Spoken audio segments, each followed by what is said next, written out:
나흘 앞으로 다가온 제20대 국회의원 선거, 이번 주말 여야는 민심을 호소하면서 그야말로 사활을 걸고 있습니다. 총선 전국 전문가와 함께 하나씩 짚어보겠습니다. 이현정 문화일보 논설위원, 그리고 국회 부의장 비서실장을 지낸 차재현 부산 가톨릭대 교수 스튜디오에 모셨습니다. 안녕하십니까? 네, 안녕하세요. 먼저 새누리당 얘기부터 해보겠습니다. 이런 큰 선거에서 가장 큰 역풍을 맞을 수 있는 게 후보들의 말 실수라고 볼 수 있습니다. 네. 최근에 김무성 대표 몇 가지 말 실수를 했는데 한번 그래픽으로 잠깐 볼까요? 네, 김무성 대표의 말. 4월 6일 전북 유세 중에 전북은 배알도 없냐라는 발언. 또 4월 7일에는 안철수 후보를 찍어달라는 말 실수를 했고요. 또 손범규 후보는 박근혜 전 대통령을 1시간 내내 웃긴 후보다, 이런 발언도 했습니다. 아무래도 대표가 여기저기 다니다 보니까 실수를 할 수 있는데 어떻게 보셨습니까? 김무성 대표는 이번에 전 유세 하시는 걸 보면 아무래도 정치를 오래 하신 갈록이 묻어 놓은 것 같습니다. 어부바 유세라고 해서 후보들 기도 살리주고 하지만, 그러나 좀 말실수도 아까 말씀하신 대로 빠지지 않고 있는데, 저는 이준석 후보 지원 유세를 가서 안철수 대표를 선택해달라, 그 이야기는 말 그대로 말실수일 것 같은데, 전북에 가서 하신 배알도 없느냐, 그 말씀은 저는 상당히 좀 어떻게 보면 전북의 아주 귀중한 한석을 자칫 잘못하면 날릴 수 있는 그런 결과를 빚지 않을까 생각이 듭니다. 이 전북 도민들이 특정 정당을 계속 찍어줌에도 불구하고 그 지역 발전이 사실 더디는 데 대해서 아마 자존심이 없느냐, 그런 식으로 하면서 말씀을 하신 것 같은데, 물론 특정 당이 한 지역을 다 독식하는 부분, 그런 지역적인 정치가 심화되는 부분에 대한 건 우리나라의 고질병을 다 알고 있지 않습니까? 그럼에도 불구하고 그렇게 전북 도민들의 소중한 표심을 그렇게 비하하는 듯한 그런 발언을 한 것은 전혀 적절하지 못했다는 생각인데요. 사실 바로 그 앞전에 어디 가서 유세를 했냐면, 새누리당이 아주 강세를 갖고 있는 낙동강 벨트라고 불리는 부산 경남 지역을 유세를 갔습니다. 그 지역에서는 김무성 대표가 뭐라고 했냐면, 그 지역에서는 매국 정당 더민주에게 한 표도 찍지 말라고 그랬거든요. 근데 이때까지 PK 민심이 상당히 새누리당에 압도적인 지지를 보냈지 않습니까? 근데 부산의 경제 사정이 그렇게 좋습니까? 그러면 김무성 대표의 논리로 한다면 부산 유권자들에게도 부산 시민 배알도 없느냐, 왜 한 당만 밀어주냐, 그렇게 말씀을 하셔야 된다는 거죠.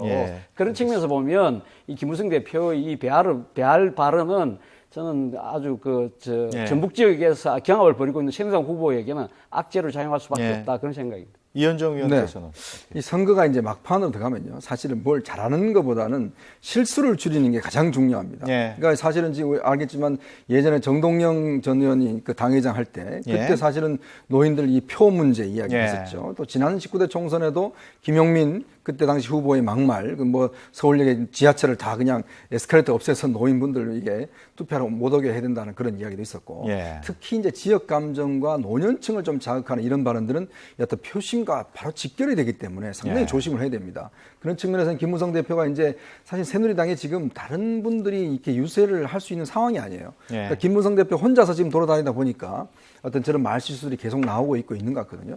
그런 측면을 봤을 때는 저것이 애교로 넘어갈 수 있는 것도 있는데, 사실 또 심각한 부분도 있습니다. 그렇기 때문에 하여튼 지금 선거 기간이 얼마 남지 않았는데 최대한 어떤 이 위험을 줄이는 것, 그것이 일단 승리의 가장 큰 어떤 비결이 아닐까 보여집니다. 새누리당은 지금 지원 인력들도 화제를 모으고 있습니다. 조윤선 전 청와대 정무수석, 또 김기춘 전 청와대 비서실장, 거기다가 노태우 전 대통령의 딸이면서 SK 최태원 회장의 아내인 노소연 관장까지 지원 세력으로 투입이 되는데요. 이런 새누리당의 전략 어떻게 보십니까? 지금 사실은 이제 아까도 말씀드렸지만 새누리당이 지금 이번 선거만큼은 조금 이렇게 유세단에 있어서 저는 좀 문제가 있다고 보거든요. 왜냐하면 사실은 이렇게 예전 같으면 비례대표들을 좀 우리가 알만한 분들을 많이 이렇게 세워서 그런 분들이 이제 어떤 지원 유세라는 걸 해야 되는데, 사실 지원 유세할 수 있는 군들이 사실 좀 굉장히 줄어들었어요.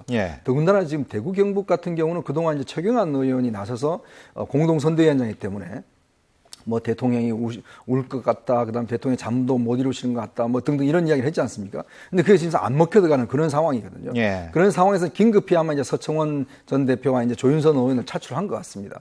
그래서 이제 어떤 대구에 좀 더 이제 새로운 인물들 투여해서 이제 좀 민심을 다시 한번 바꿔보겠다 이런 작전인 것 같고 노소영 관장 같은 경우는 아마 이제 이거는 김문수 후보와의 어떤 개인적인 인연 때문에 온 것 같은데 아무래도 예. 이분은 이제 노태우 전 대통령의 이제 맞딸이기 때문에 아무래도 대구 민심에 좀 자극하는 측면들이 있겠죠. 예. 그래서 아마 이제 조금 이번에는 상당히 특색 있는 지원 유세하는 분 중에 한 분이라고 할 수가 예. 있겠습니다. 차 교수께서는 어떻게 보셨어요? 예, 선거에서는 뭐 도움이 된다고 한다면 부직갱이라도 모아야 된다는 이야기가 있거든요. 예. 그러니까 지금 새누리당 입장에서는 이 가용 자원이 있으면 다 활용하고 싶겠죠. 예. 그런 측면에서 본다면 지금 뭐 이 김기춘 전 실장 같은 경우는 제가 알기로는 이거는 뭐 당 차원의 그런 그 전략이라기보다는 본인이 아마 그 오랫동안 여건에 몸을 담았기 때문에 예. 이 자원봉사적 차원에서 자발적으로 한번 찾아서 각 후보들을 돕는 것 같고요. 그리고 지금 노소영 관장 같은 경우는 우리 지금 이 의원님 말씀하셨지만 이 노태우 전 대통령의 딸이라는 TK가 낳은 이 유력 정치인의 딸이라는 그런 것도 있지만 또 지금 김문수 후보가 뛰는 지역이 수성갑입니다. 대구 예. 수성갑이 자신의 외당숙이죠. 그러니까 박철원 전 장관의 지역구거든요. 예. 그런 식으로 정치적 인연을 본다면 나름대로 가서 본인이 저 서울대 특수대학원에 아마 할 때 경기도지사하고 인연을 맺었던 그런 측면에서 아마 개인적인 인연 차원에서 하지만 그러나 가계를 본다면 아마 좀 정치적 도움을 줄 수 있을 것 같고요. 예. 그리고 조윤선 전 장관 같은 경우는 어제 대구를 방문을 했는데 저는 사실 이 조윤선 장관의 그 대구 방문은 박근혜 대통령의 메신저 역할로 내려가신 것이 아니냐. 사실 뭐 조윤선 전 장관이 청와대의 정무수석으로 근무할 때 네. 보면 박근혜 대통령이 배우자가 없으시니까 이 국빈들이 오시면 그 배우자를 맞이하는 그런 역할을 할 정도의 박근혜 대통령이 복심으로 불릴 만한 분이거든요. 그분이 내려가서 어저께 업소를 한 부분은 박근혜 대통령이 직접 업소를 하는 그 지금 흔들리는 대구 민심을 다 잡기 위한 마지막 하나의 승부수가 아니었나 그런 생각이 듭니다. 예. 박근혜 대통령의 행보도 관심을 모으고 있습니다. 충북 또 전북 지역 방문해서 경제 행보를 이어갔고요. 공교롭게도 선거 하루 전에는 국무회의가 예정이 되어 있습니다. 어떤 메시지가 나올까요? 아무래도 이제 그 박 대통령의 기존의 어떤 그 스타일로 보자면 뭐 분명히 좀 메시지가 나오긴 나올 것 같습니다. 네. 지금 사실 이제 이 북핵 외교와 그다음에 이제 멕시코 방문, 사실 몸으로 굉장히 피곤하실 텐데 지금 이제 또 충북하고 그다음에 이제 전주 쪽에 창조경제 혁신센터 방문한 것을 보면 사실 그것도 사실은 뭐 선거 이후에 할 수도 있는 문제거든요. 예. 근데 이제 굳이 선거 전에 또 빨간 자켓을 입고 간 것 자체는 강한 어떤 메시지가 있다. 특히 이 지역이요. 지금 충북 같은 경우는 굉장히 지금 스윙보터 지역입니다. 그러니까 네. 지금 아주 치열하게 접전이 붙고 있는 그런 지역이에요. 그러니까 여당 후보들이 상당히 고전하고 있는 그런 지역이고 전주도 마찬가지로 지금 정운천 전 장관이 후보가 상당히 지금 이번에 유일하게 전북에서 한 석 정도 나올까 말까 하는 그런 아주 관심받는 지역이거든요. 예. 그런 상황에서 이 지역을 또 갔다는 것. 이거는 뭐 누가 봐도 일단 메시지가 있다. 그리고 이제 특히 이제 국회를 향해서 좀 국회를 확 바꿔달라. 이런 이야기를 하신 것 자체도 보면 그렇고 아마 다음 주 국무회의 때는 좀 더 이런 또 이 구체적인 이야기들이 좀 나오지 않을까. 왜냐하면 예. 선거 하루 전이기 때문에 그렇게 예상을 해봅니다. 어떻게 보셨습니까? 예, 저도 뭐 그 같은 생각인데요. 그러니까 대통령의 정상적인 국정 수행 뭐 이런 그 업무 같은 경우는 뭐 정책 시비가 돼서는 안 되죠. 그럼에도 불구하고 어제 박근혜 대통령이 충북과 전북을 방문한 데는 분명한 정치적인 함의를 갖고 있다고 생각합니다. 첫 번째는 그 일정과 지역이거든요. 지금 어제 박근혜 대통령이 지방행 나들이를 가신 것이 총선을 불과 다시 앞두고 간 겁니다. 그리고 지역도 아까 우리 의원님께서 말씀하셨지만 지금 새누리당이 뜨겁게 경합을 벌이고 있는 충북 지역이라는 겁니다. 예. 충북 지역은 아시다시피 박근혜 대통령의 어머니이신 유경수 여사의 고향이기도 하지 않습니까? 예. 그렇기 때문에 상당히 그 박정희 전 대통령과 유경수 여사에 대한 향수가 묻어 있는 지역이기 때문에 예. 대통령께서 그 장소를 갔다는 것 자체만으로도 이 새누리당 지지층들 또 아니면 약간 중도층들에게도 이 사실 그 이 간접적으로 호소하는 메시지가 상당히 클 거라고 보고요. 예. 그 두 번째는 이미지죠. 아까 말씀하신 것처럼 이 빨간색 정장을 입었다는 겁니다. 이 빨간색이 의미하는 것이 지금 새누리당의 색깔 아닙니까? 예. 그것도 빨간색을 도입하신 분도 박근혜 대통령이 비대위 대표로 하실 때인 2012년도입니다. 본인이 도입한 색깔이고. 세 번째는 메시지였는데 메시지가 아까도 말씀하셨지만 이 지금 20대 국회가 확 변모해야 된다. 예. 좀 지금 일자리 고용 창출 도움되는 그런 법안들 국회가 빨리빨리 그거 좀 처리해 줘야 된다. 그러면 국회가 법안을 빨리빨리 처리해 주려고 하면 대통령이 뜻에 맞게 해주려면 결국 여당이 압도적 과반수를 돼야 된다는 그런 메시지 아니겠습니까? 예. 그런 측면에서 본다면 대통령의 어제 행보는 분명히 정치적 시비의 대상이 될 수 있었다. 예. 이것이 과연 득표력에 도움이 될 것인가 부분은 결과를 지켜봐야 될 것 같습니다. 알겠습니다. 더불어민주당도 짚어보겠습니다. 야당의 뜨거운 러브콜을 받은 손학규 더불어민주당 전 고문. 일단은 지원 유세는 안 하겠다고 얘기를 했거든요. 네. 선거가 끝난 다음에 복귀한다는 얘기일까요? 그렇다고 봐야 되겠죠. 그러니까 지금 손학규 전 고문이 사실 강진에 내려가신 이유가 정계 은퇴를 선언하고 가셨지만 강진에서 뭔가 지금 재기를 위한 하나의 몸부림을 지금 그걸 도모하기 위해서 가신 거나 마찬가지인데 예. 사실 모든 전문가들이 생각했을 때 손학규 대표가 총선 전에는 복귀하지 않으실 것이다. 예. 총선 이후에는 지금 이제 뭐 더불어민주당이 여러 가지 위기 또 그리고 국민의당의 약진 이런 것들을 본다면 야권의 재편이 불가피할 수밖에 없는데 예. 그 상황에서 뭔가 역할을 하면서 정계 복귀로의 길을 모셔가지 않을까라는 게 대다수의 관측이었거든요. 예. 그 관측대로 김종인 대표가 아주 절실하게 지원을 호소했지만 그럼에도 불구하고 본인은 냉정하게 아마 판단하신 것 같아요. 예. 총선 이후에 움직이자. 그대로 처음 생각을 그대로 고수한 것 같습니다. 이 의원께서는 저는 이제 손학규 전 대표가 카드가 마지막 한 장이 남았다고 봅니다. 이제 정계를 다시 이제 해서 하는 것, 이제 더 이상은 사실 기회가 없다고 보거든요. 예. 근데 그 카드를 과연 지금에 쓸 것인가라는 문제는 좀 다른 차원이라고 봐요. 예. 이미 선거가 이미 이제 그 종반전으로 접어들고 있고, 그리고 이미 이제 판세 자체가 거의 굳어져가는 관계에서 사실 본인이 했다고 해서 자칫하다가는 선거에 대한 책임을 또 져야 되는 뭐 그런 상황이거든요. 만약 했다라면 사실 선거 전에 이미 한참 전에 이제 정기 복귀를 해서 뭔가 이 선거를 자신의 주도로 갔어야지만이 그 성과도 자신이 안을 수 있는 거라고 예. 보입니다. 그렇다고 본다면 일단 선거 끝난 다음에 어차피 선거 결과에 따라서 야권이 아마 재편될 가능성이 좀 높다고 보거든요. 그렇다면 그 국면에서 본인이 아마 뭐 역할을 찾을 것이지 이 마지막 카드를 지금 쓸 수 있는 상황은 저는 아니다 이렇게 보입니다. 그 문재인 전 대표도 배수의 진을 치는 발언을 했어요. 그렇죠. 제대로 지지를 못 받으면 정계를 돼야겠다. 영향을 좀 미칠까요? 아무래도 이제 그 문재인 전 대표가 아마 140일 정도 만에 다시 이제 호남을 가서 정계 은퇴 문제까지 이제 대선 불출마까지 이야기했는데 물론 예. 전제는 있습니다. 호남이 지지를 하지 않을 경우. 근데 그 지지가 뭐냐라는 걸 여러 가지 논란이 될 수가 있죠. 예. 뭐 정량적으로 어떻게 평가를 하겠습니까? 그걸 예를 들어서 뭐 이번 선거에서 그냥 호남 과반수를 못 얻으면 하겠다라든지 뭐 이렇게 이야기를 했어야 됐는데 문제는 예. 이걸 애매하게 하면서 어떻게 되는지 모르겠지만 그러나 어쨌거나 호남 분들이 좀 고민할 수 있는 계기는 된 것 같아요. 뭔가 지금 국민의당의 어떤 분위기로 지금 상승세를 타고 있는데 예. 여기에 뭔가 조금 하나의 이제 불씨를 던져줌으로 해서 좀 더 고민할 수 있는 여지를 만들어줬다. 그리고 이제 본인이 선거 전에 일단 정면으로 이제 맞닥뜨리면서 일단 대선 주자로서의 이미지 예. 이것은 구축하는 데는 일단 도움이 될 것이다. 예. 그렇지만 이것이 과연 표로 연결될 것이라는 문제는 저는 조금 부정적으로 바라보고 있습니다. 문재인 전 대표의 이번 발언이 자신의 발목을 잡히게 될 빌미가 되지는 않느냐 이런 우려도 있어요.